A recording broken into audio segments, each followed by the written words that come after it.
Assalamu alaikum beta. Now third example is the electrolysis of aqueous copper 2 sulfate, okay, using copper electrodes. Now it is aqueous, so water is also present here along with copper sulfate. Now we have taken copper cathode as well as copper anode. Both electrodes are of copper only, okay, copper metal. Cathode is connected to the negative terminal of the battery and anode is connected to the positive terminal. Here is the copper sulfate present, copper sulfate solution, okay. Now electrolytic cell is as shown above. Now electrolyte. For electrolyte we have used aqueous copper 2 sulfate, okay. Copper here is in +2 form.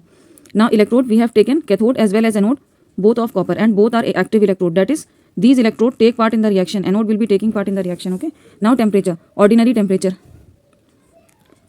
Here room temperature is only taken. Current is 3 amperes and ammeter measure the current supplied, okay. Ammeter does not supply the current, as I have mistakenly said in the first video. Sorry for that, okay. Electrode reaction, dissociation of aqueous copper sulfate. Aqueous copper sulfate is what? Copper sulfate is ionic in nature, okay, ionic compound. So copper sulfate will be dissociated as Cu2 plus and copper ion and the sulfate anion, okay.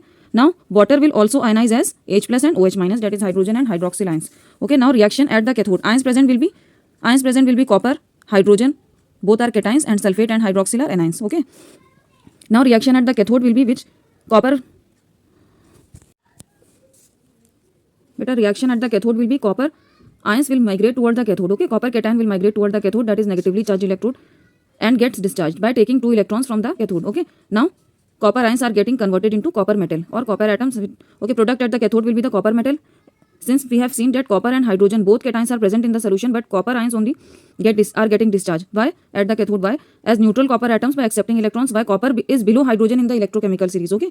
The metals present above hydrogen in the electrochemical series get discharged with most difficulty, okay. But metals present below hydrogen in the electrochemical series discharge most effectively, okay. Since copper is present below hydrogen in the electrochemical series, hence it will get discharged and hydrogen will remain as such in the solution in the form of ion, okay. Now reaction at the anode, okay. Sulfate and hydroxyl ions both will migrate towards the anode, but neither of them get discharged. Why? Because copper, being an active electrode, itself take part in the reaction and start losing its atoms, okay. And its atom, after losing 2 electrons, get ionized to copper ions, okay. Hence during the electrolysis of copper sulfate or aqueous copper sulfate solution, the blue color of the copper sulfate solution does not get fade away during the entire process. Why? Because the copper ions being converted to copper atom are replaced by the copper 2 plus ions which are formed from the anode, okay. But the mass of the anode get diminished, okay. Anode will get diminished in the mass. Copper anode itself ionizes to give copper 2 plus ion, and product at the anode is nil because copper 2 plus ions are formed that will remain in the solution and that will impart the blue color to the solution.